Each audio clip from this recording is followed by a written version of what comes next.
Welcome to yet another episode of Dark Souls 3 PvP mechanics. This time, me and LED are going to share some information about hit stun, poise, and other useful tricks that we have found out.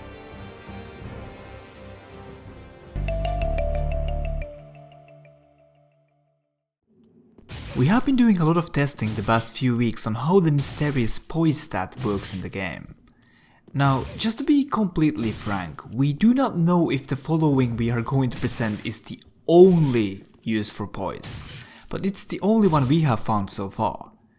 We found out that with enough poise, you can prevent getting staggered during your roll recovery frames.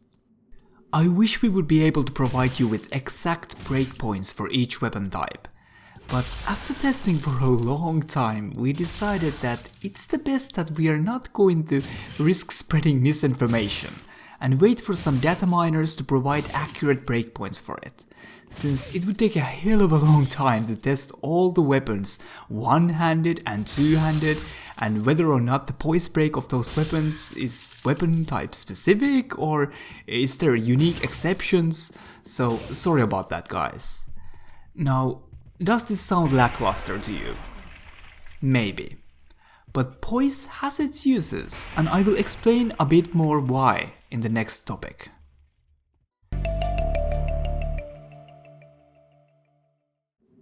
There are some things we think people really should know about how hit stun works in the game, that I forgot to mention in the earlier videos. Here I hit a lady quickly 2 times with 2 R1s, and we will both roll away after it as soon as we can. Here you can see that we both have even recovery speed, so nothing too surprising there. This means that if your opponent has as fast or faster weapon than you, they can trade or get a hit on you faster if they repel with attacks after getting hit twice. But next, see what happens if I only hit him once and roll right after it. I get a huge advantage on him in the recovery time. So why does this matter, you ask? Well, because of the stun lock prevention system that this game has in place, it will let you escape most weapons after 2 R1 swings. But if you do this,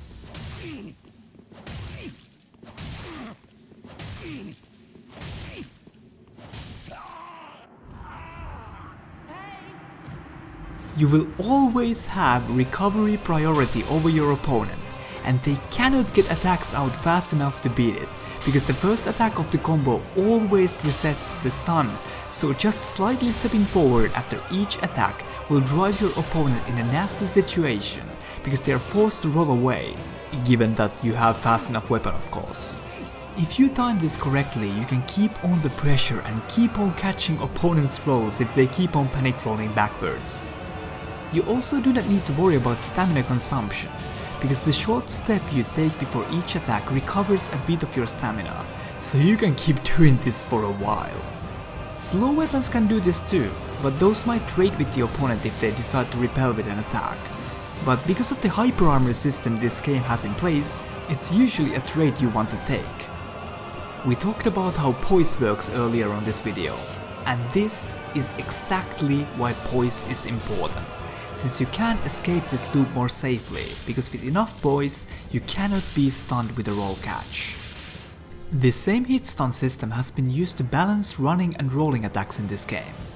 Running and rolling attacks have decreased hit stun compared to normal R1s, so you do not get the same recovery advantage as you do with the normal R1s. An opponent is able to roll away after the running or rolling attack without taking a second hit.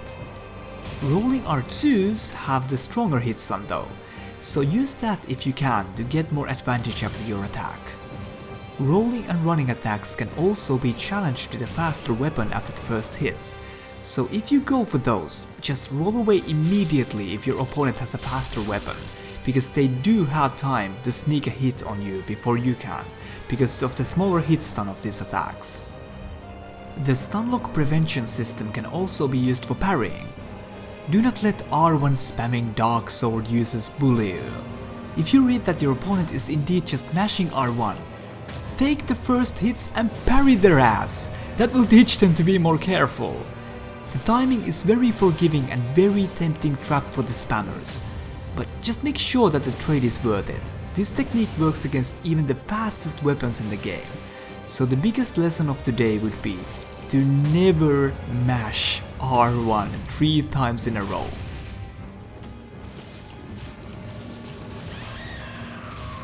Okay, it might work sometimes, but you get the point.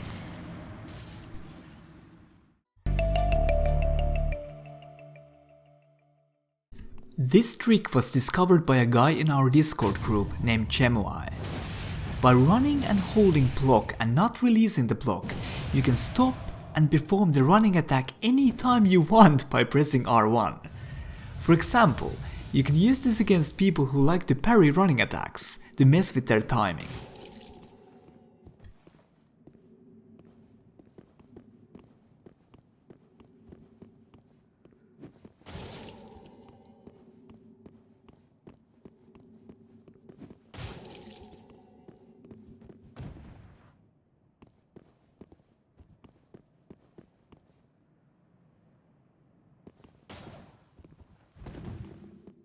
Something I want to mention in the end here. Parries can be avoided with a newly found technique people are calling dead angle, which I think is familiar to most of you by now because it was featured by another a lot bigger Souls uploader, Oroboro. I will add the link to his channel in the description. Now, I've had my earlier Dark Souls 3 PvP mechanics video blown up lately with the comments "Dead angle is still in the game! Dead angle is still in the game!" Because in the first video I said that it's gone. And it is gone! The original dead angle from Dark Souls let you sneak attacks through opponent's block when you remove the target lock and angle your attack appropriately.